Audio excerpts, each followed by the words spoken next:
வாக்குத்தத்த வசனத்துக்கு நேராய் நம்முடைய சிந்தையை திருப்புவோம். 1 கொரிந்தியர் 10வது அதிகாரம் அதனுடைய 13வது வசனம். 1 கொரிந்தியர் 10வது அதிகாரம் அதனுடைய 13வது வசனத்தை வாசிக்கலாம். மனுஷருக்கு நேரிடுகிற சோதனையே அல்லாமல் வேறே சோதனை உங்களுக்கு நேரிடவில்லை. தேவன் உண்மை உள்ளவராயிருக்கிறார். உங்கள் திராணிக்கு மேலாக நீங்கள் சோதிக்கப்படுவதற்கு அவர் இடம் கொடாமல் சோதனையை தாங்கத்தக்கதாக சோதனையோடு கூட அதற்கு தப்பித்து கொள்ளும்படியான போக்கையும் உண்டாக்குவார். ஹல்லேலூயா, ஹல்லேலூயா, ஹல்லேலூயா. இந்த கொரிந்தியருக்கு எழுதின நிருபத்தில் நம்மெல்லாம் இந்த வசனத்தை எதுக்கு பொருத்துவோம் அப்படின்னு சொன்னால், நம்மளுக்கு வருகிற சோதனைகள், பாடுகள், வேதனைகள் இதை மட்டும் சொல்லிட்டு ஆமாம் ஆண்டவர் என்னை திராணிக்க மேலே என்ன செய்ய மாட்டார், சோதிக்க மாட்டார். நான் படுகிற பாடுக்கு தக்கதாய் கர்த்தர் எனக்கு இரட்டிப்பான மகிமையை தருவார். இது எல்லாமே உண்மைதான், அது இல்லைன்னு நான் சொல்லலை. ஆனால் உண்மையாகவே இந்த வசனத்தினுடைய அர்த்தம் என்ன, இதிலே கர்த்தர் சொல்லுகிற சோதனை என்ன அப்படின்னு சொன்னால், பாவ சோதனை. என்ன சோதனை? பாவ சோதனை. இங்கே இருக்கீங்களா? எல்லாரும் இருக்கீங்களா? ஆமாம். ஒரு பாவத்தை செய்யும்படியாக நம்மளை விழ வைக்க பிசாசு எடுக்கிற சோதனை தான் என்ன? இந்த டெம்டேஷன். சரி, இது டெஸ்ட் இல்லை, இது என்ன? டெம்டேஷன், இது சோதனை. ஆமென், ஹல்லேலூயா. அந்த அதிகாரத்திலே நம்ம வாசித்தோம் என்று சொன்னால், அதுக்கு முன்பதாக 1 கொரிந்தியர் 10வது அதிகாரம் 1ஆம் வசனத்தில், இப்போ வாசிக்க டைம் இல்லை, நீங்கள் வீட்டில் போய் வாசிங்க. அந்த பகுதியில் பவுல் கொரிந்திய சபையை, இஸ்ரவேல் ஜனங்கள் எப்படியெல்லாம் கர்த்தருடைய மகிமையை அனுபவித்தார்கள், எப்படியெல்லாம் கர்த்தர் அவர்களுக்கு தந்த ஆசீர்வாதங்களை அனுபவித்தார்கள், ஆனாலும் அவங்க என்ன பண்ணாங்க, தங்களுடைய இருதயத்தில் இச்சை உள்ளவர்களாக தான் இருந்தாங்க. தங்களுடைய இருதயத்தில் இச்சை உள்ளவர்களாய் ஒரு சின்ன சோதனையிலையும் டக்குன்னு விழுந்துடுறது, இந்த மாதிரி தான் இருந்தாங்க இல்லையா? இஸ்ரவேல் ஜனங்கள் கர்த்தரால் நடத்தப்பட்டார்கள். ஆமென்.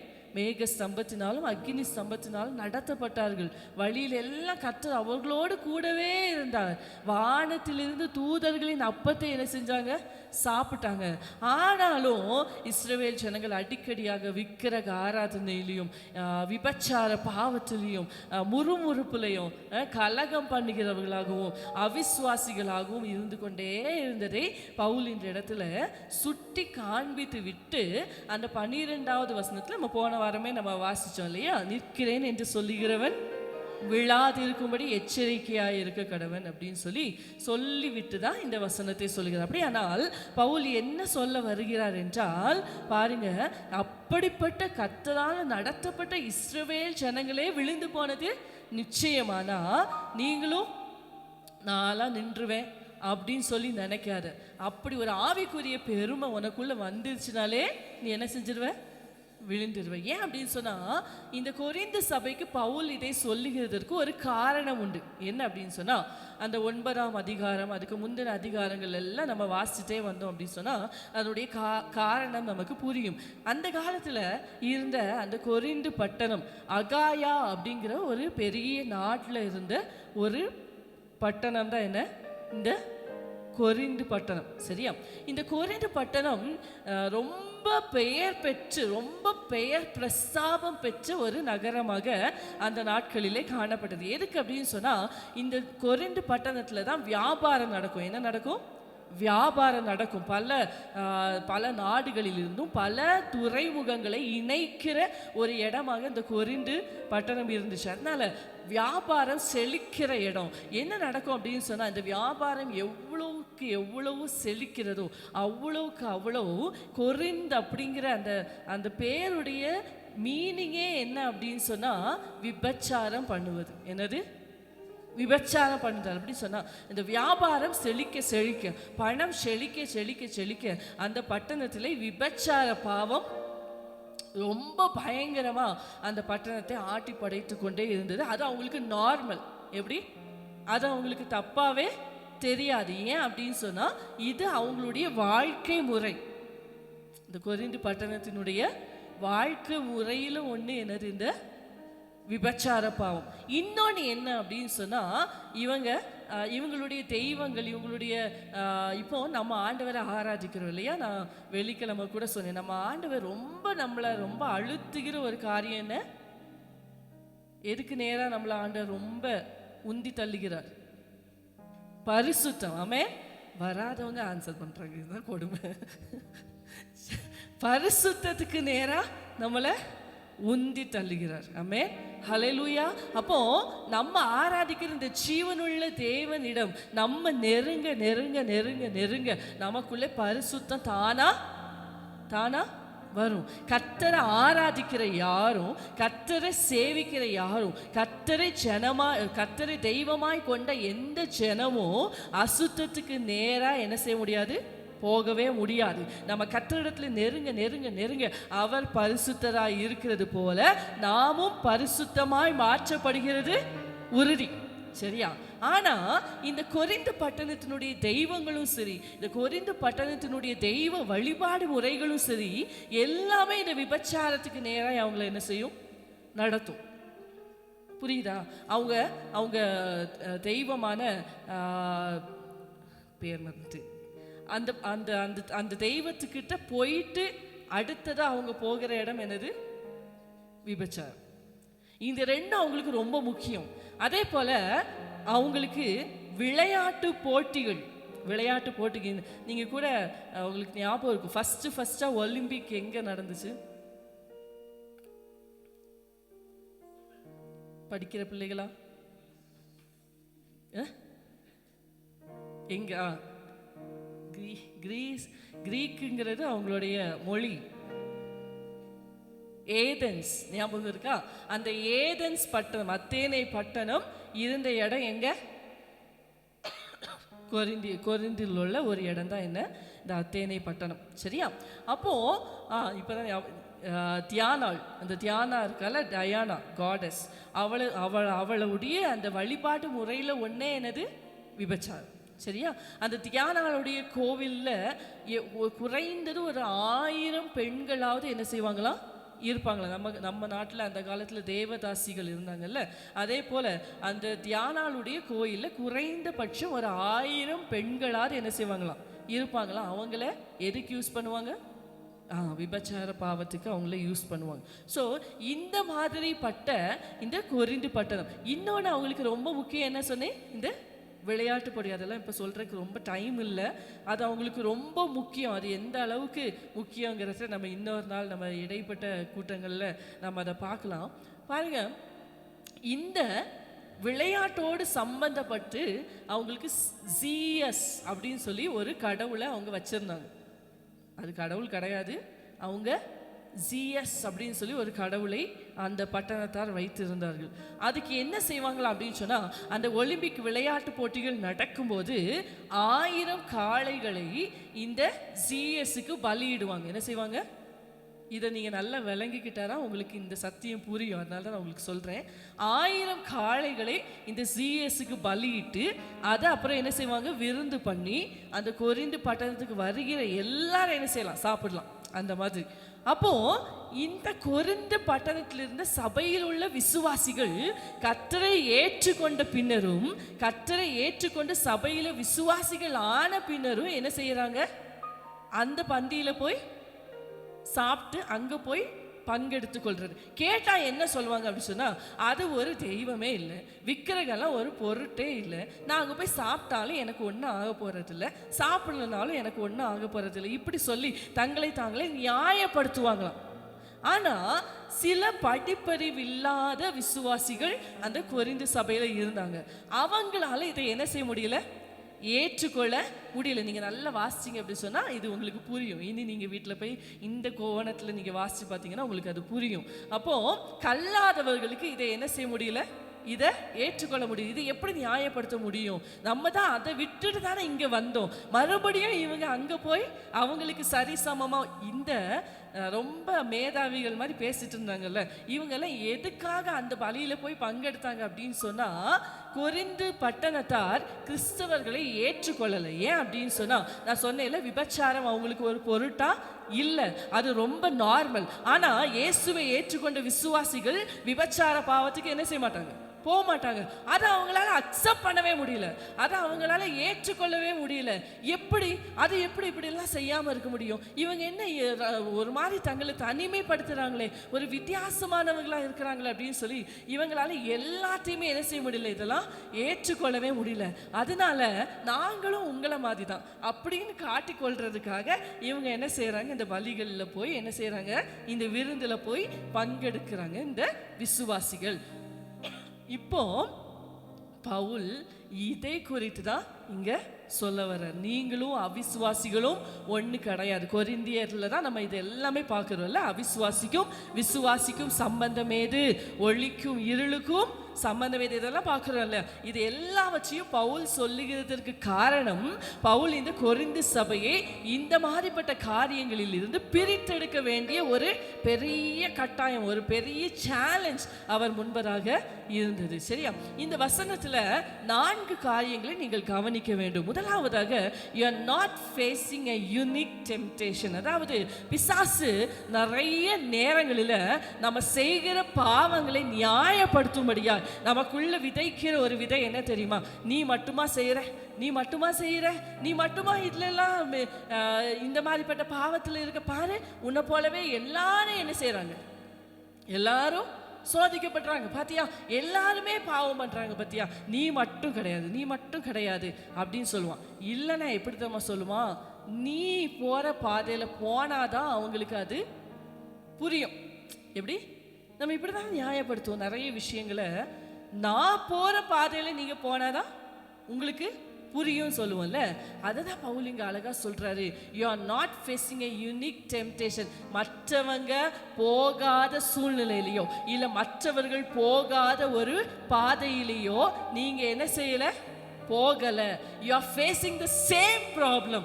நீ எல்லாரும் போகிற சோதனையில, எல்லாரும் அனுபவிக்கிற பாதைகளில் தான் நீ என்ன செய்யற, போகிற அப்படின்னு சொல்லி பவுல் இங்க புரிய வைக்கிறார். மனுஷருக்கு நேரிடுகிற சோதனை தான் உனக்கு மட்டும் தனியாலாம் கிடையாது அப்படின்னு சொல்லி பவுல் சொல்லுகிறார். ரெண்டாவதாக, தேவன் உண்மை உள்ளவராக இருக்கிறார். ஆமென், ஹல்லேலூயா. இந்த சோதனை மனுஷர் எல்லாருக்கும் நேரிடுகிறது போல உனக்கு நேரிடுகிறது. ஆனா அதிலையும் தங்களை பரிசுத்தமாய் காத்து கொள்கிறவர்களும் உண்டு. அவங்க எப்படி தன்னை காத்து கொள்கிறார்கள் என்று சொன்னால், தேவன் தங்களுக்கு தருகிற பலத்தினாலே, தேவன் உண்மை உள்ளவராய் இருக்கிறபடியினாலே அந்த பாவத்திலிருந்து தப்பித்து கொள்ளும்படியான போக்கை தேவன் உண்டு பண்ணுகிற. நிறைய நேரங்களில் நம்ம ஆவிக்குரிய பாவங்களில் நம்ம விழும்போது, ரகசியமான மறைமுகமான பாவங்களில் நம்ம விழும்போது நம்மளால் மட்டும் என்ன செய்ய முடியாது, அந்த பாவத்திலேருந்து எஸ்கேப் ஆகவே முடியாது. 2 நாள் நல்லா இருப்போம், 3ஆவது நாள் மறுபடியும் சோதிக்கப்படும் போது அந்த பாவத்தில் என்ன செய்வோம், விழுவோம். ஆனால் ஆவியானுடைய துணை இருக்குமானால், தேவனுடைய பலத்தை ஒருவர் சார்ந்திருக்க முடியுமானால் அந்த பாவத்திலிருந்து நம்ம என்ன செய்யலாம், எஸ்கேப் ஆகலாம். அதனால தான் தேவன் உண்மை உள்ளவராக இருக்கிறார். 3ஆவதாக, தேவன் அந்த பாவ சோதனையிலிருந்து தப்பித்து கொள்ளும்படியான கிருபையை நமக்கு என்ன செய்கிறார், தருகிறார். எனவே தேவன் அந்த தப்பித்து கொள்ளும்படியான கிருபையை தருகிறபடினால நம்ம கீழ்ப்படிய வேண்டிய கட்டாயத்தில் இருக்கிறோம். ஒருவேளை சில காரியங்கள் நமக்கு அது தப்பாகவே தெரியாது. சில நேரங்களில் நமக்கு அது ஒரு சின்ன விஷயமா தான் இருக்கும். ஆனால் அந்த விஷயத்தில் தேவன் நம்மை உணர்த்துவார் என்று சொன்னால் உடனே அதுக்கு நம்ம என்ன செய்யணும், கீழ்ப்படியணும். உடனே அதுக்கு நம்ம என்ன செய்யணும், சரண்டர் பண்ணணும். ஏன் அப்படின்னு சொன்னால், நம்மளுக்கு தெரியாது எது பாவம், எது சோதனை, எது நம்மளை விழ வைக்கும், எது நமக்கான கண்ணி நம்மளுக்கு தெரியாது. ஸோ ஆண்டவர் அந்த கிருபையை தரும்போது நம்ம அதுக்கு கீழ்ப்படிய வேண்டிய அவசியம் இருக்கு. 4ஆவதாக, தேவன் அந்த பாவ சோதனையிலிருந்து வெளியில வரும்படியான, தப்பித்து கொள்ளும்படியான, ஒரு எஸ்கேப் ஆகும்படியான ஒரு போக்கையும் கர்த்தர் என்ன செய்கிறார், உண்டு பண்ணுகிறார். இதை நல்லா புரிஞ்சுக்கிட்டீங்களா? இப்போதான் நம்ம பிரசங்கத்துக்கே வரும். சரியா? இப்போதான் நம்ம கர்த்தருடைய வார்த்தைக்கு நேராக வருகிறோம். எடுத்தவர்கள் வாசிக்கலாம். யாக்கோபு எழுதின நிருபம் 1வது அதிகாரம் அதனுடைய 12வது வசனத்திலிருந்து 15வது வசனம் வரைக்கும் வாசிக்கலாம்.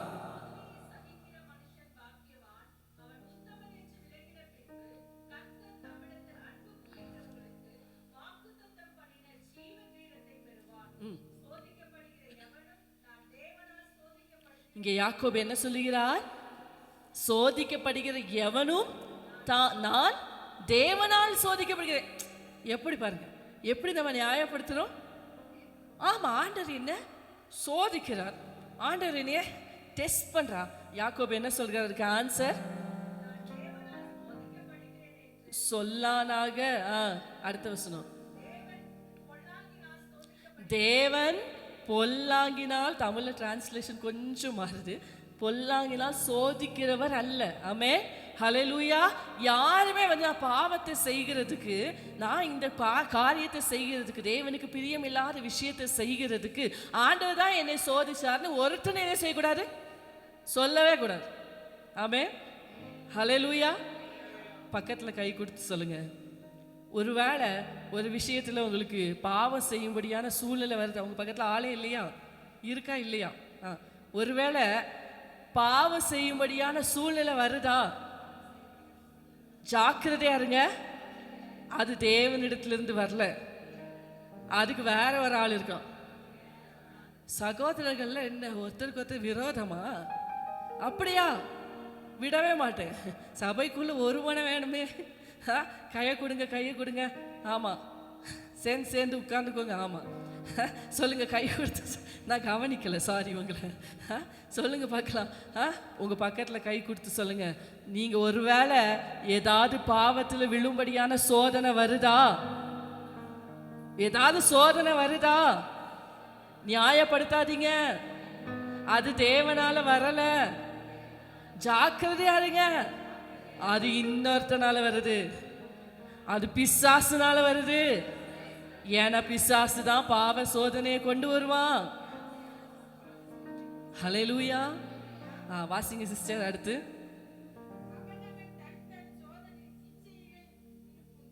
அவன் தன் தன் சுய இச்சையினாலே இழுக்கப்பட்டு சிக்குண்டு சோதிக்கப்படுகிறான். ஹல்லேலூயா. யாக்கோபு இங்கே 2 விதமான ஒரு இமேஜை யூஸ் பண்றதை பார்க்கிறோம். பார்க்குறீங்களா? முதலாவது என்ன? தன் சுய இச்சையினாலே இழுக்கப்படுகிறான். 2வதா சிக்குண்டுங்கிற வார்த்தையை நம்ம கவனிக்கிறோம். அப்படிதானே? இப்போ முதலாவது இழுக்கப்பட்டு அப்படின்னு சொன்னா அது அது எதுக்கு சமானம் அப்படின்னு சொன்னா, அந்த விலங்குகளை பறவைகள் எல்லாம் பிடிக்கிறதுக்காக என்ன வச்சிருப்பாங்க? கண்ணி வச்சிருப்பாங்களா? வச்சிருப்பாங்களா? ஆமாம். அங்கே அந்த கண்ணியை மட்டும் பார்த்து என்ன செய்யாது, விலங்கு போகாது. அதில் ஏதாவது என்ன செஞ்சிருப்பான், வச்சிருப்பான். அதை பார்த்து இதுக்கு போகும்போது அதில் அவன் நைஸாக என்ன செஞ்சிருவான், இழுத்துருவான். பார்த்துருக்கீங்களா? நேரில் பார்க்கலனாலும் பிக்சர்லையாவது பார்த்துருப்பீங்கல்ல. ஆமாம். அப்போ சோதனை நம்மளை என்ன செய்யும்? சிக்குண்டு இழுக்க. சிக்குண்டுங்கிற மீனிங்க்கு அந்த கரெக்டான மீனிங் என்ன அப்படின்னு சொன்னால், அந்த வேர்டுக்கான கரெக்டான மீனிங் என்னன்னா, எப்படி மீன் பிடிக்கிறதுக்காக என்ன செய்வாங்க, தூண்டில்ல என்ன செய்வாங்க, புழுவோ இல்லை அதுக்கு பிடிச்ச மாதிரி ஏதோ ஒரு சாப்பாடு வைப்பாங்கல்ல. மீன் தானா போய் என்ன செய்யும், மீனுக்காக வைக்கப்படுகிற அந்த இறை இருக்குல்ல, பெயிட், அது.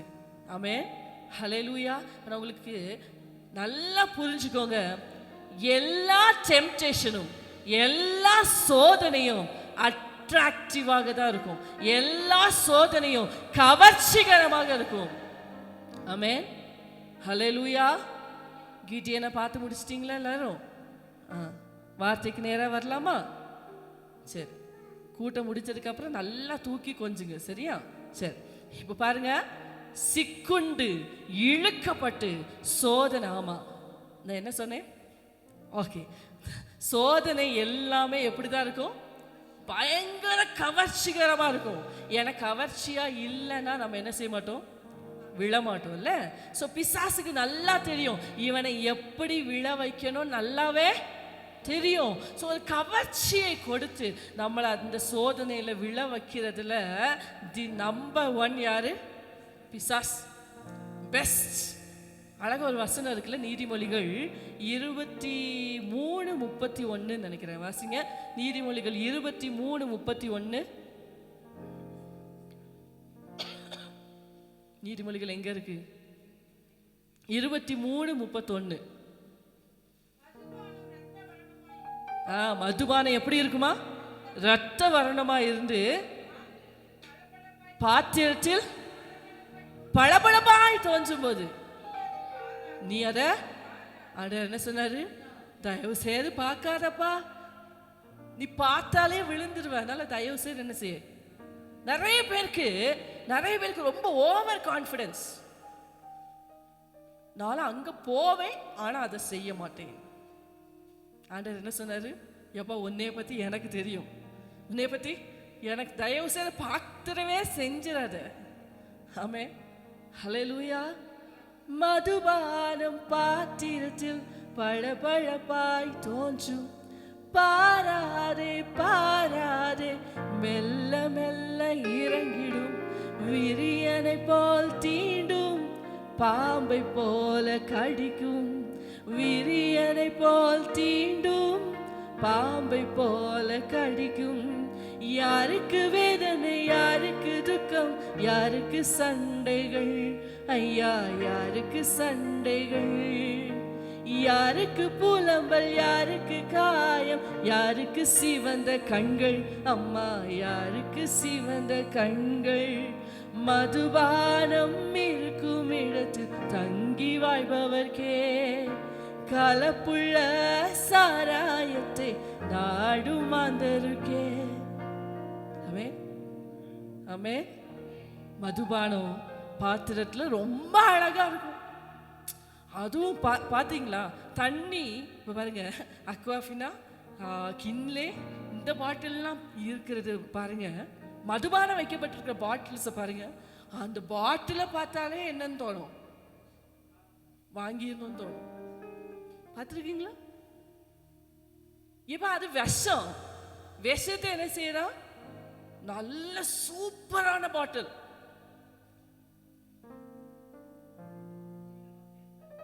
தண்ணி இப்படிதான் இருக்கும் பாவமும். ஹல்லேலூயா. இங்கே யாரும் மதுபானத்தை விரும்புகிறவர்கள் இல்லைன்னு நான் கர்த்தருக்குள்ள விசுவாசிக்கிறேன். அதனால மதுபானம் இனி நம்மளை ஒன்றும் சோதிக்க முடியாது. ஆனா நான் இதை எதுக்காக சொல்ல வந்தேன் அப்படின்னு சொன்னா, பாவமும் நம்மளை என்னதான் செய்யும்? சோதிக்கும். எப்படி சோதிக்கும்? கவர்ச்சிகரமாய் சோதிக்கும். கவர்ச்சியெல்லாம் ஒரு காணல் நீர். ஆமென், ஹல்லேலூயா, ஹல்லேலூயா. கவர்ச்சிக்கு பின்னாடி போனோம்னா, இது அழகா இருக்கேன்னு பின்னாடி போனோம்னா, அழகுக்கு பின்னாடி என்ன இருக்கும்? ஆபத்தும் இருக்கும். ஆமென், ஹல்லேலூயா, ஹல்லேலூயா. வேகமாய் இன்னைக்கு ஒரு வசனத்தை மாத்திரம் நம்ம வாசித்து, இந்த வசனத்துல சொல்லக்கு நிறைய இருக்கு. ஆனால் இன்னைக்கு இந்த ஒரு வசனத்தை மாத்திரம் உங்களுக்கு காண்பித்து ஜெபிக்க விரும்புகிறேன். 1 யோவான் 2வது அதிகாரம் அதனுடைய 16வது வசனத்தை நம்ம வாசிப்போம். 1 யோவான் 2வது அதிகாரம் 16வது வசனம். ஏனெனில் மாம்சத்தின் இச்சையும் கண்களின் இச்சையும் ஜீவனத்தின் பெருமையுமாகிய உலகத்தில் உள்ளவைகள் எல்லாம் பிதாவினால் உண்டானவைகள் அல்ல, அவைகள் உலகத்தினால் உண்டானவைகள். 3 காரியங்களை கர்த்தர் சொல்லி இருக்கிறார். அப்படித்தானே? என்ன காரியங்கள் எல்லாம்? முதலாவதாக மாம்சத்தின் இச்சை, 2வது கண்களின் இச்சை, 3வதாக ஜீவனத்தின் பெருமை. இந்த 3 செத்தவன் தான். இந்த 3க்கும் செத்தவன் தான் கிறிஸ்தவன். ஹல்லேலூயா. இந்த 3க்கும் செத்தவன் தான் யாரு? ஆவிக்குரியவன். ஹல்லேலூயா, ஹல்லேலூயா. மாம்சத்தின் இச்சை அப்படின்னு சொன்னா என்ன? இந்த உடம்பு, ஹல்லேலூயா, இந்த ஃப்ளஷ், இது விரும்புகிறபடி நடந்து கொள்வது தான் என்ன? இது விரும்புகிறபடி நடந்து கொள்வது மாம்சத்தின் இச்சை. இப்போ பாருங்க, ட்ரெஸ்ஸு எல்லாரும் கண்டிப்பாக என்ன செய்யணும்? போட்டு தான் ஆகணும். அப்படி தானே? நான் அப்படி ஒரு குரூப் ஆஃப் பீப்புள் இருக்காங்க, கேள்விப்பட்டிருக்கீங்களா? கேள்விப்பட்டதே இல்லையா? ஆமாம், ட்ரெஸ்ஸை கூட நம்ம வெறுத்துடணும், அடுத்தவன் பார்க்க வேண்டாமா. அதனால் கண்டிப்பாக என்ன வேணும்? ட்ரெஸ்ஸு தேவைதான். ஆனால் ஃபுல்லாக நான் எப்படி செய்வேன்? என்னை பார்த்தாலே நான் எப்படி இருக்கணும்? இப்படி ஒரு எக்ஸ்ட்ரா போதில்லை. இப்போ திருமணங்கள்லாம் பார்த்தா ரொம்ப கேலி கூத்தா இருக்கு. நகை இருக்கா, இல்லை பிள்ளை இருக்கா, இல்லை ட்ரெஸ் இருக்கானே தெரியல. பார்த்துருக்கீங்களா? அப்படிதானே? யூடியூப்ல நிறைய ஷார்ட்ஸ் வருது அந்த மாதிரி. மனசுல தோணுது, உங்களுக்கே அசிங்கமா இல்லையா? கல்யாணத்துக்கு அழகா இருக்கணும் தானே எல்லாரும் விரும்புவாங்க. அப்படியெல்லாம் அதுதான் இச்சை. அதுதான் என்ன, இது ஒரு எக்ஸாம்பிள். இதே மாதிரி பல இச்சைகள் இருக்கு. நம்ம மாம்சத்தின் சில தேவைகளை கர்த்தர் இயற்கையாகவே நம்முடைய சரீரத்தில் என்ன செஞ்சிருக்கார்? வச்சிருக்கிறார். அப்படிதானே? பசிக்கு என்ன செஞ்சுதான் ஆகணும்? சாப்பிட்டுதான் ஆகணும். நான்லாம் மாம்சத்தின் இச்சையை களைந்து விட்டேன், அதனால இன்னையிலேருந்து சாப்பிட மாட்டேன். யாரெல்லாம் சொல்லுவீங்க? அப்படிலாம் கிடையாது, அப்படிலாம் இல்லை. ஆனா சாப்பிட்றதுக்காகவே உயிர் வாழக்கூடாது. நான் சொல்றது புரியுதா? உயிர் வாழ என்ன செய்யலாம்? சாப்பிடலாம். ஆனா சாப்பிட்றதுக்காகவே உயிர் வாழ கூடாது. புரிஞ்சா உங்களுக்கு? ரெண்டுக்கும் இருக்கு டிஃபரன்ஸ். புரிஞ்சா? நான் உங்களுக்கு சொல்லும் போதே சில காரியங்கள் உங்களுக்கு புரியும்னு நினைக்கிறேன். மாம்சத்தில் சில காரியங்களை கர்த்தர் தேவையானதா வைத்து இருக்கிறார். அது மனுஷனுக்கு மாத்திரமல்ல, மிருகங்களுக்கும் பறவைகளுக்கும் எல்லாருக்கும் இயற்கையா உள்ளது. ஆனா அது எல்லாம் தாண்டி என்ன செய்யக்கூடாது? போக கூடாது. நம்மளுக்கே ஒரு பவுண்டரி வச்சுக்கணும். அதுதான் ஆவிக்குரியவனுக்கு இருக்கிற கட்டுப்பாடு. சரியா? புரியும் நினைக்கிறேன். எக்ஸாம்பிள் பார்த்தா உங்களுக்கு புரிஞ்சிடும்ல. எடுப்போம். 2 சாமுவேல் 11வது அதிகாரம் அதனுடைய 1 முதல் 4 வரை உள்ள வசனங்களை வேகமாய் வாசிங்கள். நேரம் நம்மளுக்கு ரொம்ப ஸ்பீடா போகுது.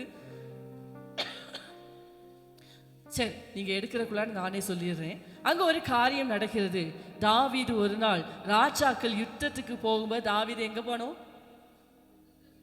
வசனம் அழகா சொல்லுது, ராஜாக்கள் யுத்தத்துக்கு போகிற காலம். அப்ப ராஜாவே நீ எங்க போனோம்? யுத்தத்துக்கு போகணும். சரி, நீ போகல, அடங்கி எங்க இருந்திருக்கணும்? வீட்டில் இருந்திருக்கணும். அதையும் நீ செய்யல. நீ என்ன செஞ்ச? அரண்மனை உப்பரிக்கையின் மேல் உலாவி கொண்டே இருந்த. சரி சரி, என்னவும் செஞ்சுட்டு போ, நீ ராஜா, செஞ்சுட்டு போ. அங்கே உலாவி கொண்டிருக்கும் போது ஸ்நானம் பண்ணுகிற ஒரு ஸ்திரீயை தாவீது காண்கிறான். தெரியாம பார்த்துட்ட. என்ன செய்யணும்? அப்படியே வந்து வீட்டில் உட்காரணுமா இல்லையா? நல்லா கவனிங்க. தேவனுக்கு பிரியமான தாவீது கடைசி வரைக்கும் என் இருதயத்துக்கு ஏற்றவன் என்று சொல்லப்பட்ட தாவீதுக்கு ஒரே ஒரு பிளாக் மார்க். அன்னைக்கு அந்த மாம்சத்தின் இச்சையை அடக்க முடியாதபடி பத்சேபால உடனே கொண்டு வந்து அவளோடு கூட சயனித்து பாவம் செய்து, ஹல்லேலூயா, அந்த மாம்சத்தின் இச்சையை மேற்கொள்ள முடியாததுனால வேதத்துல கடைசி வரைக்கும் அது ஒரு பிளாக் மார்க்கா தாவீது காணுது. இன்னைக்கு வரைக்கும் நம்மளுக்கு மாம்சத்தின் இச்சைனா முதல் எக்ஸாம்பிள் எங்க தான் போகுது? தேவையா தாவீதே? இவ்வளவுக்கு தாவீது ஆண்டவரோடு கூட இருக்கிற மனுஷன், கற்பனைகளை எல்லாம் தெரிந்த மனுஷன். நினைக்காதீங்க, நான் சர்ச்சிலே இருக்கிறதுனால, நான் ஆண்டவருக்குள்ளேயே இருக்கிறதுனால நான்லாம் சோதனையில் விழமாட்டேன்னு நினைக்காதீங்க.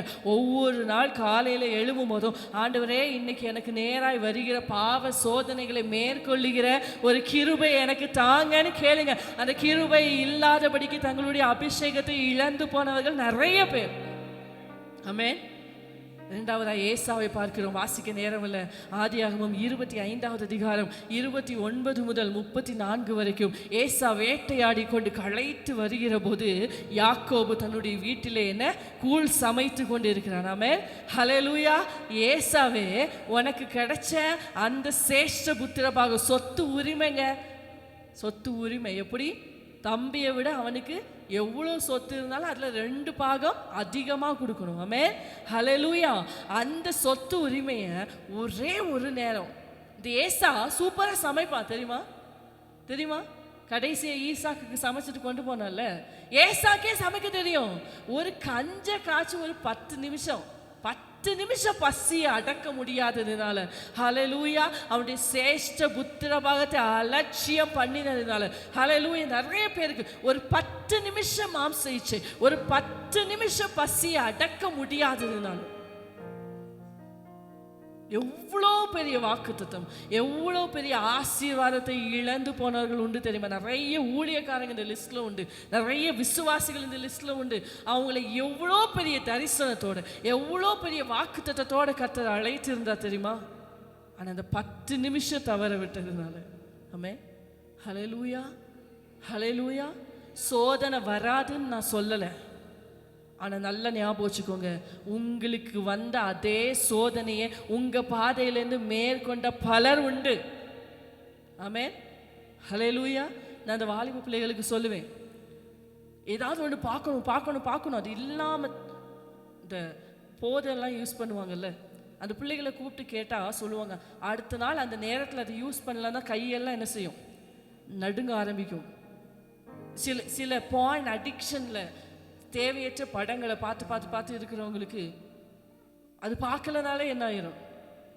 இந்த மாதிரி இது ஒரு எக்ஸாம்பிள். இந்த மாதிரி மாம்சத்தின் இச்சையை நிறைவேற்ற வேண்டும் என்று சொல்லி நமக்கு வருகிற எல்லா நான் பிள்ளைங்கிட்ட சொல்லுவேன், ஒருவேளை உங்களுக்கு அப்படியான எண்ணம் வருதா, மொபைலை வச்சுட்டு எழும்பிடு.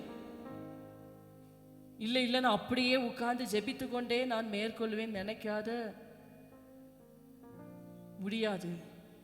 பாவத்துக்கு விலகி என்ன செய்யணுமா, ஓடணுமா. நாளை யார் தெரியுமா, பாவமே நீ வந்துடுவியா, இதெல்லாம் பிசாசுக்கு எதிர்த்து நிற்கணும். பாவம் வர மாதிரி இருக்கா, விலகி ஓடணும். ஹல்லேலூயா, ஹல்லேலூயா. மூன்றாவதாக இஸ்ரவேல் ஜனங்களை பாருங்கள். எண்ணாகமம் 11வது அதிகாரம் 4 முதல் 6 வரைக்கும் உள்ள வசனங்கள்ல கர்த்தர் இதெல்லாம் ரொம்ப துக்கத்தோடு எழுதி வச்சிருக்கிறார். ஆண்டவர் அவங்களுக்கு கொடுக்காத ஆசீர்வாதமே இல்லை. வனாந்தரத்தில் நடந்தாலும் கர்த்தர் அவர்களோடு கூட நடந்தார். வானத்தின் அப்பத்தை சாப்பிட்டார்கள், தூதர்களின் அப்பத்தை சாப்பிட்டார்கள். ஆனாலும் அவங்க மனசு எதை கேட்டுச்சு தெரியுமா? எகிப்துல நான் சாப்பிட்டேன். எகிப்துல நீ எங்கேயா உனக்கு சாப்பிட நேரம் இருந்துச்சு? உன்னை நிம்மதியா சாப்பிட விட்டா நம்மள என்ன சொல்லுவோம், கூழானாலும் கஞ்சானாலும் நிம்மதியா என்ன செய்யணும், சாப்பிடணும் அப்படின்னு சொல்லுவோம், அப்படிதானே? எகிப்தில் இஸ்ரவேல் ஜனங்களை அவ்வளோ அடிமைப்படுத்தி அதில் எப்படிங்க நிம்மதியாக சாப்பிட முடியும்? ஆனால் இங்கே வாய் கூசாமல் சொல்கிறாங்க, எப்படி எகிப்தில் நாங்கள் கீரைகளை சாப்பிட்டோம், கொம்மட்டி காய்களை சாப்பிட்டோம், வெங்காயத்தை சாப்பிட்டோம், பூண்டுகளை சாப்பிட்டோம், இறைச்சியை சாப்பிட்டோம். ஏன் உன் ஆண்டவர் நடத்துறது வாக்குத்தத்தத்துக்கு நேரா போய் கொண்டிருக்கிற சபையே உன் மாம்ச இச்சைக்கு இடம் கொடுத்து பாதியில உன்னுடைய வாக்குத்தத்தத்தை இழந்து விடாரே. கர்த்தர் கேட்டதை கொடுத்தார், ஆமா, இச்சித்ததை கொடுத்தார். ஆனா வாக்குத்தத்தத்தை, அந்த இச்சித்த ஒருவரும் சுதந்திரிக்க முடியவில்லை. கர்த்தருடைய வாக்குத்தத்தமா இல்ல மாம்ச இச்சையா? ரெண்டுல ஒண்ணுதான் நம்ம செலக்ட் பண்ண முடியும். ஆமென். முதலாவதாக மாம்ச இச்சை, இரண்டாவதாக கண்களின் இச்சை. வாசிக்கலாமா? ஆதியாகமம் 3வது அதிகாரம் அதனுடைய 6வது வசனத்தை வாசிப்போம். அப்பொழுது ஸ்திரீயானவள் அந்த விருட்சம் புசிப்புக்கு நல்லதும் பார்வைக்கு இன்பமும் புத்தியை தெளிவிக்கிறதற்கு இச்சிக்கப்படத்தக்க விருட்சமாய் இருக்கிறது என்று கண்டு அதன் கனியை பறித்து புசித்து. ஹல்லேலூயா. நான் என்ன கேட்கிறேன், ஏவாளே, அவ்வளோ நாள் நீ அந்த தோட்டத்தில் தானே இருந்த, அவ்வளோ நாள் அந்த தோட்டத்தில் தானே இருந்த. இன்னைக்கு பிசாசு சர்ப்பமாக வந்து உன்கிட்ட சொல்லும் போது அந்த பழம் உனக்கு எப்படியா தெரியுது? எப்படி தெரியுது?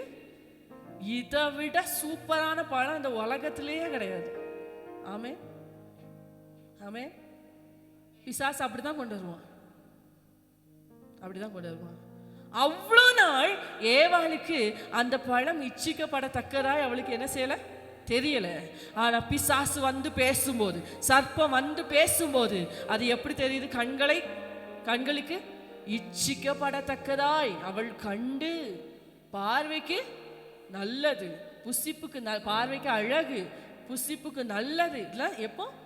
சாப்பிட்றதுக்கு முன்னாடியே அக்கா சொல்லியாச்சு புசிப்புக்கு நல்லது. உனக்கு எப்படி தெரியும்? உனக்கு எப்படி தெரியும்? சாப்பிட்றதுக்கு முன்னாடியே உனக்கு எப்படி தெரியும்? நான் சும்மாலாம் சொல்லல, வசனம் அப்படிதானே சொல்லுது. சொல்லிட்டு தான் சாப்பிட்டுட்டு புருஷனுக்கும் கொடுக்குறான், அப்படிதானே? சாப்பிட்றதுக்கு முன்னாடியே சர்டிஃபிகேட். எப்படி சாப்பிட்டா எப்படி இருக்கும் தெரியுமா? புசிப்புக்கு. இதுதான் கண்களின் இச்சை. ஹல்லேலூயா, ஹல்லேலூயா. பிசாசு இப்படிதான் கொண்டு வருவான் வாலிப பிள்ளைகளே. அந்த அண்ணா எப்படி தெரியுமா? அவங்கள மாதிரி அன்பால யாருமே இருக்க முடியாதுக்கா. அந்த பிள்ளை மாதிரி அழகா இதுவரைக்கும் நான் பார்த்ததே இல்லை. எவ்வளோ முடி தெரியுமா? என்ன கலர் தெரியுமா? இப்படிதான் பிசாசு கொண்டு வருவான். ஹல்லேலூயா. உனக்கு பிடிச்ச மாதிரியே கொண்டு வருவான். எப்படி? பிடிச்ச மாதிரியே கொண்டு வருவான். மயங்கிறாத. இன்னொரு பகுதியை வாசிப்போம். யோசுவா 7வது அதிகாரம் அதனுடைய 20-21 வசனம். யோசுவா 7:20-21. அப்பொழுது ஆகான் யோசுவாவுக்கு பிரதியுத்தரமாக, மெய்யாகவே நான்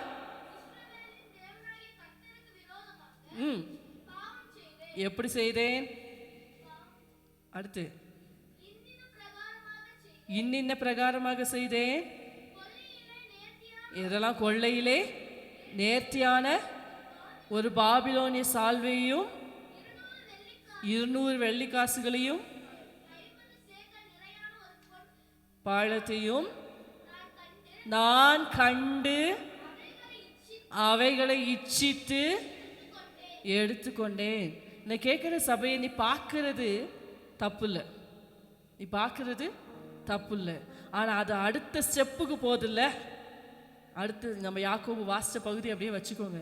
அதில் இருக்கு, இச்சையானது கர்ப்பம் தரித்து பாவத்தை பிறப்பிக்கும், பாவம் மரணத்தை பிறப்பிக்கும். நீ பார்க்கிற வரைக்கும் சூப்பர், ஆனால் அது அடுத்த ஸ்டெப்புக்கு போதில்லை இச்சை. நான் காலேஜுக்கு போகும்போது, ஸ்கூலுக்கு போகும்போது அப்படியே கண்ணை மூடிட்டு போக முடியுமாக்கா? முடியாது, பார்த்து தான் ஆகணும். ஆனால் அந்த பார்வை அப்படியே இச்சையாக மாறுதில்ல. ஆண்டவர் சொல்றாரு, ஒரு ஸ்திரீயை இச்சையோடு பார்க்கிற எவனும் அவளோட விபச்சாரம் செய்தாயிற்று. நீ தப்பான கோணத்துல ஒரு பொண்ணை பார்த்தாலே, நீ தப்பான கோணத்துல ஒரு பையனை பார்த்தாலே அது நீ கொஞ்சம் கடினமா தான் இருக்கும். ஆனா ஆண்டவர் இதை தான் பேச சொன்னார், அதை தான் நான் பேச முடியும். ஹல்லேலூயா, ஹல்லேலூயா. ரொம்ப ஜாக்கிரதை, ரொம்ப ஜாக்கிரதை.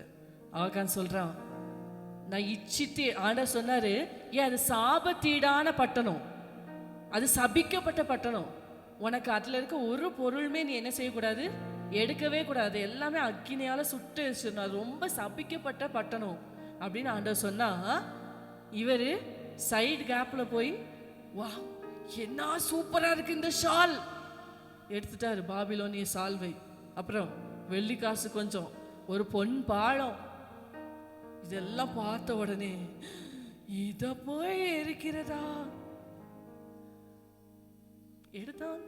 எடுத்து யாருக்கும் தெரியாதபடி கூடாரத்தின் அடியிலே நீங்க செய்யறது யாருக்கும் தெரியாது, ஆனா ஒருவர் பார்த்து கொண்டே இருக்கிறார். யோசேப்பே, யோசேப்பே, நீ அனுபவிக்க வேண்டிய உன்னுடைய மாம்ச இச்சையை நிறைவேற்றும்படியா, உன் கண்களின் இச்சையை நிறைவேற்றும்படியா, ஹல்லேலூயா, உன்னை யாருமே பார்க்காத விதமாய் நீ தவறு செய்ய முடிந்தாலும் உன்னை பார்க்கிற கர்த்தர் ஒருவர் உண்டு. ஹல்லேலூயா. சிம்சோனை பாருங்க, சிம்சோனை பாருங்க. சொன்னால என்ன சொன்னா? அவங்க அம்மா அப்பா கேட்குறாங்க, பெலிஸ்தியர் ஆக்சுவலி சிம்சோன் எதுக்காக அபிஷேகம் பண்ணப்பட்டவன்? ஏங்க நசரே விரதம் எல்லாம் ஓகே தான், அவன் எதுக்காக அபிஷேகம் பண்ணப்பட்டவன்? பெலிஸ்தியரை ஒன்றும் இல்லாமல் ஆக்கிறதுக்காக அபிஷேகம் பண்ணப்பட்டவன். ஆமென், ஹல்லேலூயா. இவர் எங்க போறாரு? பெலிஸ்தியர்லயே போய் ஒரு பொண்ணை பார்த்துட்டு வந்தாச்சு. தேவ சபையே இச்சை எதுக்கு நேரம் நம்மளை திருப்புது தெரியுமா? நம்ம நோக்கம் என்ன, நம்ம வாழ்க்கையில தேவன் வைத்திருக்கிற திட்டம் என்ன, தீர்மானம் என்ன, அதையே மறக்க வச்சது, நம்ம கண்ணை அப்படியே குருடாக்கியது. பெலிஸ்தரை அழிக்கும்படியாய் அபிஷேகம் பண்ணப்பட்ட சிம்சோன் பெலிஸ்திய குமாரத்திகளில் ஒருத்தியை கண்டு வீட்டுக்கு வராரு. அம்மா அப்பாவை, வாங்க கிளம்புங்க, எங்க பொண்ணு பார்க்க, எங்க பொண்ணு பார்க்கறதுக்கு. வளர்றீங்க வாலிப பிள்ளைகளே, யாரும் உங்க இஷ்டத்துக்கு பொண்ணு பார்க்க கூடாது. இப்படியெல்லாம் வந்து நின்னா செத்து போயிடுவேன்னு சொன்னாலும் நீங்க என்ன செய்யக்கூடாது? சம்மதிக்க சாகட்டு. எப்படியும் ஆவிக்குரிய விதமா செத்தாச்சு. உண்மையா சொல்றேன்,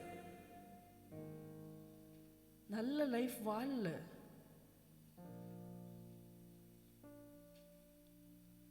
நான் சொல்றேன் சொல்லி கஷ்டப்படாதீங்க, கடினப்படாதீங்க. ஆண்டவர் இணைக்காத ஒரு திருமண உறவு அது நிச்சயமா ஆசீர்வாதமா இருக்கவே முடியாது. நீங்க லவ்வுக்கு சப்போர்ட் பண்ணாலும் அப்போஸ் பண்ணாலும் ஆண்டவர் இணைக்காத ஒரு உறவுல சமாதானம் இருக்காது. அது எப்படிக்கா தெரியாத ஒரு பையனை போய் கல்யாணம் பண்றது? நான் பண்ணினேன், யாருன்னே தெரியாது, கேளுங்க. அவங்க சொந்தக்காரங்களையும் தெரியாது, அவரையும் தெரியாது. இன்னைக்கு நல்லா இருக்கேனா இல்லையா? நான் உங்க முன்னாடி சாட்சியா தானே இருக்கேன், சாட்சியா தானே இருக்கேன். ஹல்லேலூயா. பொண்ணு பார்க்க கிளப்பி கூட்டிட்டு போறாரு. இந்த அம்மா அப்பா சொல்லி பார்க்குறாங்க, ஏப்பா அவங்க விருத்த சேதனம் இல்லாத அப்படின்னா என்ன அர்த்தம்? அவங்க ரட்சிக்கப்படாதவங்கப்பா, நமக்கும் அவங்களுக்கும் சம்மந்தம் கிடையாது. நீ அங்க போய் பொண்ணு பார்த்துட்டு வந்து பொண்ணு பார்க்க போனோன்னு சொல்றியப்பா. அதுல வசனம் இருக்கு, அவள் என் கண்ணுக்கு பிரியமானவள். அவ என் கண்களுக்கு பிரியமானவள், அவளை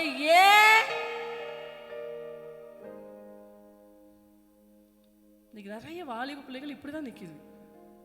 கட்டுனா அவளையே அவனையே ஒரு வருஷம் ஆகல, அழுதுட்டு வந்து அன்னைக்கே கேட்டிருக்கணும், எங்கப்பா கேட்ட? ஐயா டயலாக பாருங்க, அவளையே ஒரு வாரம் கூட தாங்கல தெரியுமா? அந்த கீழே வாசிச்சு பாருங்க, ஒரு வாரம் கூட தாங்கல சிம்சோனுக்கு. அவளையே சொல்லிட்டு போனால தாங்கல. கண்களின் இச்சைக்கு இடம் கொடுக்காதீங்க. கண்ணுக்கு அழகா தெரியறாங்கிறதுக்காக அவளை கல்யாணம் பண்ணாதப்பா, உன் அபிஷேகத்தை நீ இழந்துருவ.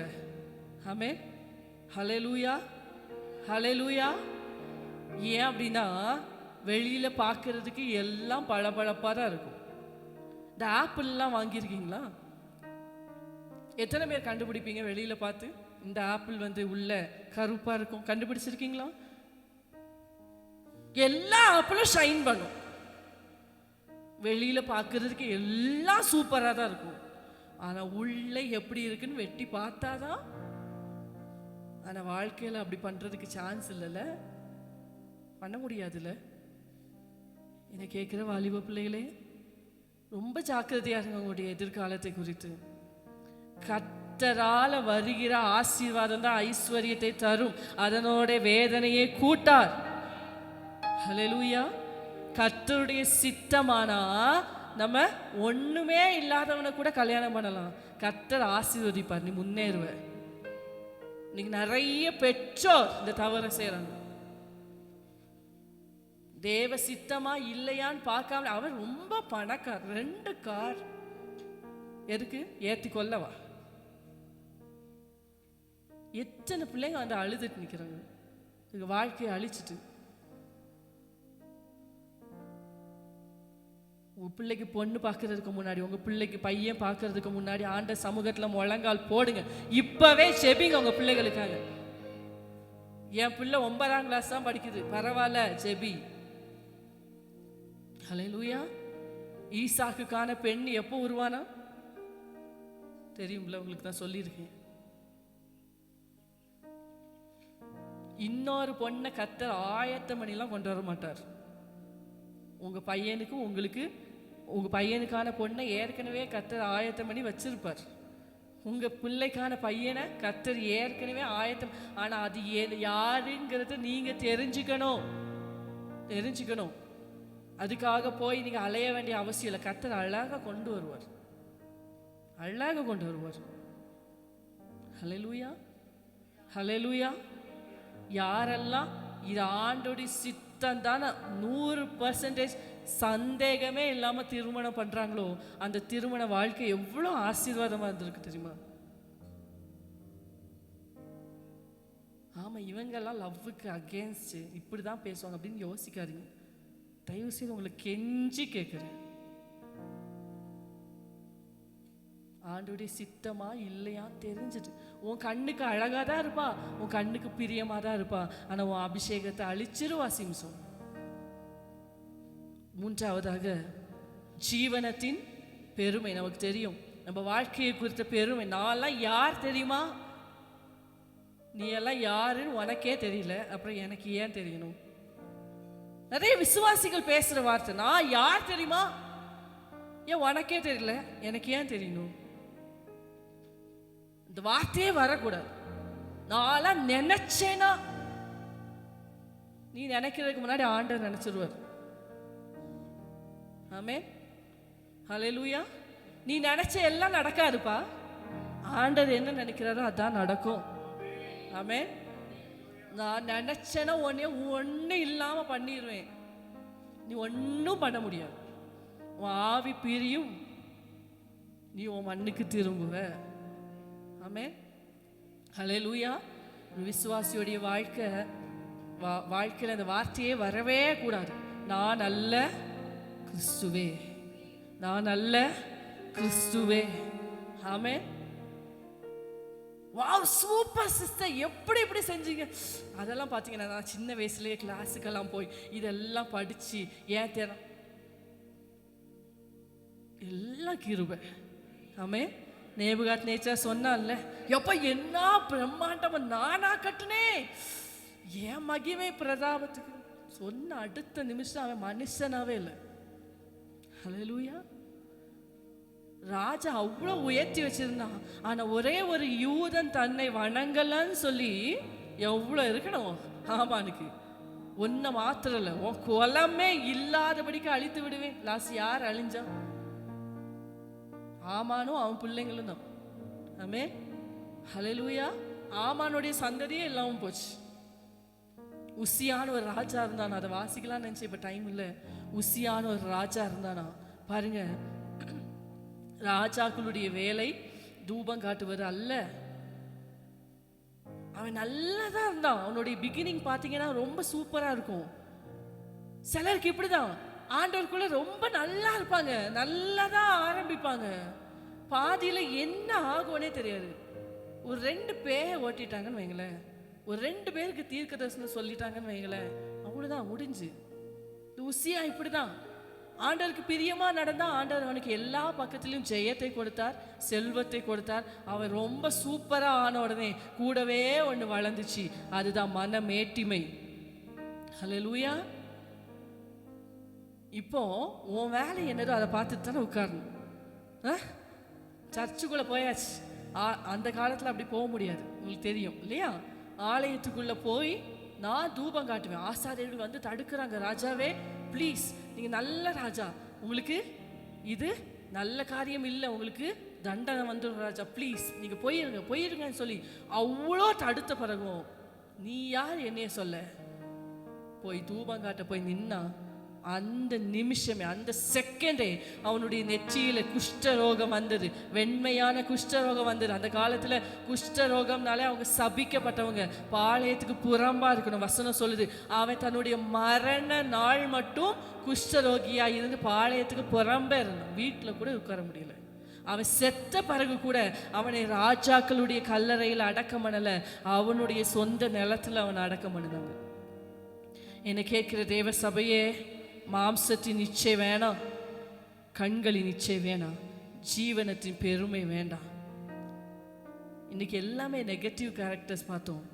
இனி வருகிற நாட்களில் இந்த சோதனையை ஜெயித்த சில மனிதர்களை நம்ம பார்க்க போறோம். மோசேயை குறித்து வசனம் சொல்லுது. இன்னைக்கு வாசிச்சா எனக்கு அதை எக்ஸ்பிளைன் பண்ண நேரம் இருக்காது. நீங்கள் வீட்டில் போய் வாசிச்சு மறுபடி வாசித்து மோசேயே பாருங்க. எபிரேயர் 11வது அதிகாரம் 24 இருந்து 27 வரைக்கும் அந்த வசனம் இருக்கு. நீங்கள் வீட்டில் போய் அதை தியானியுங்கள். மோசேயை குறித்து ரொம்ப அழகான டெஸ்டிமனி, சாட்சியை பரிசுத்த ஆவியானவர் அங்கே எழுதி வைத்திருக்கிறார். நம்ம வருகிற நாட்களில் நம்ம அதை பார்க்க போகிறோம். எழுந்து நிற்கலாமா தேவ சமூகத்தில்? நமக்கு முன்பதாய் ரெண்டு சாய்ஸ் இருக்கு. ஒன்று சோதனையில் விழுகிறது, இன்னொன்று அந்த சோதனையிலிருந்து தப்பித்து கொள்வது. நினைக்காதீங்க நீங்க பேசுவீங்க, நான் போற பாதை வழியை நீங்க போனாதான் தெரியும்னு சொல்லாதீங்க. வசனம் சொல்லுது, மனுஷருக்கு நேரிடுகிற சோதனையே அல்ல, எல்லாருக்கும் வர சோதனை தான்ப்பா உனக்கு வருது. நீ ஒன்றும் விசித்திரமான சோதனையெல்லாம் ஃபேஸ் பண்ணலை. ஆண்டவர் ஒரு காரியத்தில் வேண்டான்னு சொல்கிறாரா? ஆண்டவர் ஒரு காரியத்தை விளக்குறாரா? ஆண்டவர் ஒரு காரியத்தை எச்சரிக்கிறாரா? அதை விடுறதுக்கு தயாராகுங்க. ஹல்லேலூயா, ஹல்லேலூயா. யோசேப்பு விலகி ஓடினார். மோசே, எகிப்து எனக்கு வேணாம், இந்த இளவரசன் பதவியே எனக்கு வேணாம், ராஜா அரண்மனையே எனக்கு வேணாம்பான்னு தேவ ஜனத்தோட நிந்தையை அனுபவிச்சாலும் பரவாயில்ல, நான் எபிரேயன், நான் கர்த்தருடைய பிள்ளைங்கிற அங்கீகாரத்தை தெரிந்தெடுத்து கொண்டு ஓடுனா. ஆனா நமக்கு முன்பதாக ஒரு மாதிரி இருக்கிறார், கர்த்தராகிய இயேசு கிறிஸ்து. அவருக்கு நேராகவும் பிசாசு எல்லாத்தையும் கொண்டு வந்து காமிச்சான். பாரு, சூப்பரா இருக்கு, பாரு, இதெல்லாம் உனக்கு கிடைக்கும். ஆனா ஆண்டவர் அதை மேற்கொண்டார். வசனம் சொல்லுது, நம்மை போலவே எல்லா விதத்திலும் சோதிக்கப்பட்டும் பாவம் இல்லாதவராக இருக்கிற பிரதான ஆசாரியரே நமக்கு இருக்கிறார். நீங்க போற அதே பாதை வழியா கர்த்தரும் போனார். நானும் இந்த மொபைலை வேண்டாம் வைக்கிறேன். நானும் எவ்வளவோ தீர்மானம் எடுக்கிறேன். இந்த வெப் சீரிஸ் பார்க்க மாட்டேன்னு நானும் நினைக்கிறேன். இந்த ஆபாசத்தை பார்க்க மாட்டேன் நானும் நினைக்கிறேன். எவ்வளவு தடவை வந்து மன்னிப்பு கேட்டாச்சு. மறுபடியும் நான் அதை தான் எடுக்கிறேன். நான் எடுக்கவே வேணான்னு நினைக்கிறேன். ஆனாலும் நான் என்ன அறியாம அதுக்குள்ள போயிடுறேன்.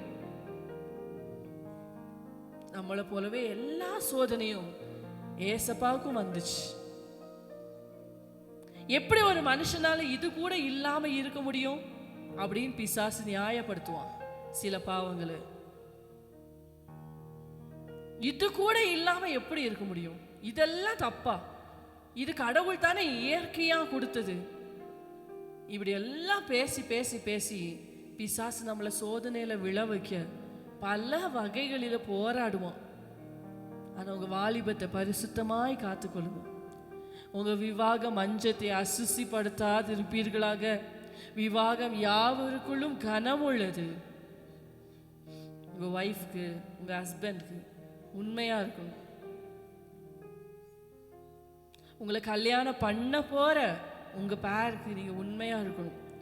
நீங்க ஒரு திருமண வாழ்க்கைக்குள்ள போகும்போது மனசுல எந்த ஒரு குற்ற உணர்வும் இல்லாம நீங்க அதுல பிரவேசிக்கணும். அதுக்குதான் ஆண்டவர் இன்னைக்கு பேசிட்டு இருக்கிறார். ஒருவேளை இந்த சோதனையில யாராவது அகப்பட்டு இருப்பீங்கன்னா, இது ஆண்டவருக்கும் உங்களுக்குமான நேரம். சோதனையை சகிக்கிற மனுஷன் பாக்கியவான். அதை ஜெயிச்சிட்டோன்னா நமக்கு இருக்கிற அவார்டே தனி. அவன் உத்தமன் என்று விளங்கின பண்பு பின்பு கர்த்தர் தம்மிடத்தில் அன்பு கூறுகிறவர்களுக்கு வாக்குத்தத்தம் பண்ணின ஜீவ கிரீடத்தை பெறுவான். அப்படியானா நம்ம ஏசப்பாவை உண்மையா நேசிச்சோன்னா, நம்ம ஏசப்பாவை உண்மையா அன்பு செலுத்தினோன்னா நம்மளால சோதனையில விழ முடியாது. சோதனை வரும், பிசாசு கொண்டு வருவான். ஆனா ஏசப்பா மேல நம்ம வச்சிருக்கிற அன்பு அந்த சோதனையில விழ முடியாதபடி நம்மளை எஸ்கேப் பண்ண வைக்கும். யோசேப்புக்கு அந்த அன்பு நெருக்கி ஏவுனதுனால தான், யாருமே பார்க்கலதான் நான் அதுக்கு ஒத்துழைச்சா சிறைச்சாலைக்கே போக வேணாம் தான். ஆனாலும் நான் இத்தனை பெரிய பொல்லாங்குக்கு உடன்பட்டு தேவனுக்கு விரோதமா நான் பாவம் செய்வது எப்படி? எனக்கு எல்லாத்துக்கும் மேலையும் ஒரு ரிலேஷன்ஷிப் இருக்கு, எனக்குன்னு ஒரு உறவு இருக்கு. அந்த ஆண்டவரை நான் காயப்படுத்த முடியாது, அந்த ஆண்டவரை நான் ஏமாற்ற முடியாது. என் மேல நம்பிக்கை வச்சிருக்கிற ஏசப்பாவை நான் ஏமாற்ற முடியாது. அந்த ஒரே ஒரு உணர்வு தான் யோசேப்பு அந்த பாவ சோதனையில விழவிடாம தப்பிக்க வச்சுது. மோசேக்கு தெரியும் இது டெம்பரரி, இங்க நான் எவ்வளோ சூப்பரா வாழ்ந்தாலும் இது டெம்பரரி, இது நிரந்தரம் கிடையாது, இது நிலையானது கிடையாது. நிலையான ஒரு நகரம் எனக்கு உண்டு. ஹல்லேலூயா ஜீசஸ். என்னை போலவே எல்லா விதத்திலும் சோதிக்கப்பட்டும் உம்மில் பாவமே இல்லை. என்னை போலவே எல்லா விதத்திலும் சோதிக்கப்பட்டும் உம்மில் பாவமே இல்லை. பாவமே அறியவில்லை, பாவமே செய்யவில்லை, பாவமே அறியவில்லை, பாவமே செய்யவில்லை. உம்மை போலவே உலகினை ஜெயித்திட, உம்மை போலவே உலகினை ஜெயித்திட உம்மை போல் மாற்றும் இயேசுவே. என்னை உம்மை போல் மாற்று. எல்லாம் சொல்லுவோமா? உம்மை போல மாற்றுங்கப்பா, உம்மை போல் மாற்றும் இயேசுவே. என்னை உம்மை போல் மாற்றும் இயேசுவே. கடைசியா ஒரே ஒரு முறை, ஆண்டவரே நீங்க விரும்புகிற பரிசுத்தம் எனக்குள்ள வரட்டும், நீங்க விரும்புகிற பரிசுத்தம் எனக்குள்ள வேணும்ப்பா. நான் உங்களை தரிசிக்கணும், அந்த பரிசுத்தம் எனக்கு வேணும்ப்பா. பாவ சோதனைகளை ஜெயித்து நான் ஜீவ கிரீடத்தை பெற்று நான் சாட்சியா நிற்கிற மகனாய் என்னை மாற்றுங்கன்னு சொல்லி கேட்பாமா? உம்மை போல் மாற்றும் இயேசுவே. என்னை உம்மை போல் மாற்றும் இயேசுவே. உம்மை போல் மாற்றும் இயேசுவே. என்னை உம்மை போல்.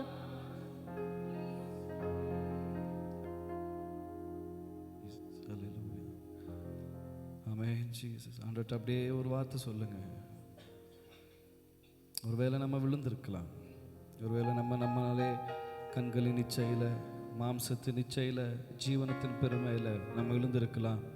ஆனால் ஒரு விஷயம் ஆண்டவரை பார்த்து சொல்லுங்க, ஆண்டவர் என்னை மன்னிங்க இயேசுவே. நம்ம ஆண்டவர் மன்னிக்கிற ஆண்டவர். ஆமென் ஹல்லேலூயா, ஆமென் ஹல்லேலூயா. நம்ம எல்லா ஆண்டவரிடத்துல வந்திருக்கிறது காரணம் என்ன அப்படின்னா, அவர் நம்மை மன்னித்து ஏற்றுக்கொண்டதுனால. ஆமென். ஆனால் இந்த வார்த்தையை கேட்டுக்கொண்ட ஒவ்வொரு ஜனமும் இனி நம்ம சந்ததியில் இப்படியாப்பட்ட காரியங்கள் வரக்கூடாது. ஆமென் ஹல்லேலூயா. நம்மளுடைய எதிர்காலத்தில், நம்மளுடைய வருங்காலத்தில் கர்த்தருக்கு பிரியமில்லாத ஒவ்வொரு காரியமும் நம்ம குடும்பத்தில் நடக்கக்கூடாது. அதற்கு நம்ம கர்த்தரிடத்துல தான் நம்ம கேட்கணும். ஆமென் ஹல்லேலூயா. இயேசுவே, என் பிள்ளைங்க, என் பேர பிள்ளைங்க, என் குடும்பத்தில் இனியும் அது தொடரக்கூடாது அப்பா. இனியும் நான் செய்த பாவத்தின் அந்த விளைவு தொடரக்கூடாது. இன்றோடு அது முடியட்டும் என்று ஜெபித்து, இன்றோட முடியட்டும் ஆண்டவரே. அப்பா, என் குடும்பம், என் பிள்ளைகள், என் பேர பிள்ளைகள் யாராக இருந்தாலும் ஒரு பரிசுத்த சந்ததியாய் வளரும்படியாக, ஆண்டவரே நீர் விரும்புகிற ஒரு சந்ததியாய் வளரும்படியாக கர்த்தர் மாற்ற வேண்டுமாய் ஜெபிக்கிற ஆண்டவரே, பேசின ஒவ்வொரு வார்த்தைக்காக நன்றி அப்பா. அதை நாங்கள் கேட்டு அப்படியே நடந்து கொள்ள கர்த்தர் கிருபை செய்யுங்க. ஒரு இடத்துலையும் நாங்கள் விழாதபடி கர்த்தர் பாதுகாத்து கொள்ளுங்க ஆண்டவரே. விழுந்தும் ஆண்டவரே எந்திரிக்க முடியாமல் ஆண்டவரே தவித்து கொண்டிருக்கிற ஒவ்வொரு ஜனங்களுக்காக ஜெபிக்கிறேன். அவர்களை கர்த்தர் மன்னிப்பீராக. அவர்கள் செய்த தவறுகள், அவர் செய்த பாவங்கள், அவர் உமக்கு சித்தமில்லாத காரியங்களை எடுத்ததுனால அவர்கள் போகிற பாதைகளை ஆண்டவரே கர்த்தர் செவ்வை பண்ணுவீராக. ஆண்டவரே மன்னித்து ஆண்டவரே மறந்து ஆண்டவரே பாதைகளை செவ்வை பண்ண வேண்டுமாய் ஜெபிக்கிறேன். நீர் மனதுருகிற தேவன், நீர் மன்னிக்கிற தேவன். நீர் எல்லாத்தையும் மாற்றி ஒரு புது ஆரம்பத்தை இந்த நாள் முதல் கர்த்தர் தர வேண்டுமாய் ஜெபிக்கிறேன். பெரிய காரியங்களை கர்த்தர் செய்வீராக இயேசுவின் நாமத்தில் பிதாவே, ஆமேன். ஆண்டவரே, அது மாத்திரமல்ல, தொடர்ந்து இந்த வாரம் கையிட்டு செய்கிற வேலையிலும் சரி, பிரயாணத்திலும் சரி, எல்லாத்துலேயும் கர்த்தருடைய கரம் பாதுகாப்பு இருக்கட்டும். கடைசியாக ஜுவானாக்காக ஜெபிக்கணும். அவள் பலவீனத்தோடு இருக்கிறாள். அவருக்காக ஒரு விஷயம் எல்லாரும் சேர்ந்து ஜெபிக்கிறீங்களா? அவளுக்கு அந்த மீசல்ஸ், அந்த மணல் வாரி அப்படிங்கிறதுன்னு நாங்கள் நினைக்கிறோம். இன்னும் ஹாஸ்பிட்டல்லாம் கொண்டு போகலாம். ஆனால் கர்த்தர் பரிபூர்ண விடுதலையை இந்த மத்தியான வேலையில் அவளுக்கு கட்டளிடும்படியாக, அவளுக்கு அந்த இச்சிங்னஸ் எல்லாம் நிறைய இருக்குது, அதெல்லாம் கர்த்தர் மாற்றி ஒரு பரிபூர்ண விடுதலை இயேசுவின் நாமத்தினால் அப்பா இந்த வேலையில் தாமே அந்த சரீரம் முழுவதும் அது நார்மல் ஆகட்டும். ஒரு இன்ச்சிங் சென்சேஷன் இருக்கக்கூடாது. நீங்கள் செய்த அற்புதத்தை நாங்கள் சாட்சியாக சொல்லணும். கர்த்தர் தாமே மகிமைப்படுவீராக. ஆண்டவரே நீர் மாத்திரம் மேன்மைப்படுவீராக. இயேசுவின் நாமத்தில் பிதாவே, ஆமேன். என் ஆத்துமாவே கர்த்தரை ஸ்தோத்திரி, என் முழுவதுமே பரிசுத்த நாமத்தை ஸ்தோத்திரி. அவர் செய்த சகல உபகாரங்களின் மறவாதே. ஆமேன், ஆமேன். துதி கனமாகிமையுமக்கே, ஓ எல்லாவுமே, ஓ எல்லாவுமே. துதி கனமாகிமையுமக்கே, ஓ நீரே ராஜாவே. அல்லேலூயா. ஸ்தோத்திரம், ஸ்தோத்திரம், ஸ்தோத்திரம், மிக ஸ்தோத்திரம், ஸ்தோத்திரம், ஸ்தோத்திரம். ஓ நீரே ராஜாவே. அல்லேலூயா. துதி கனமாகிமையுமக்கே, ஓ எல்லாவுமே, ஓ எல்லாவுமே. துதி கனமாகி, ஓ நீரே ராஜாவே. ஹல்லேலூயா, ஹல்லேலூயா. Praise the Lord, praise the Lord, praise the Lord. சந்தோஷமா போயிட்டு வாங்க. ஜெபிக்க விரும்புகிறீர்கள் தாராளம் நீங்கள் முன்னாடி வரலாம். உங்களுக்காக ஜெபிக்க விரும்புகிறேன்.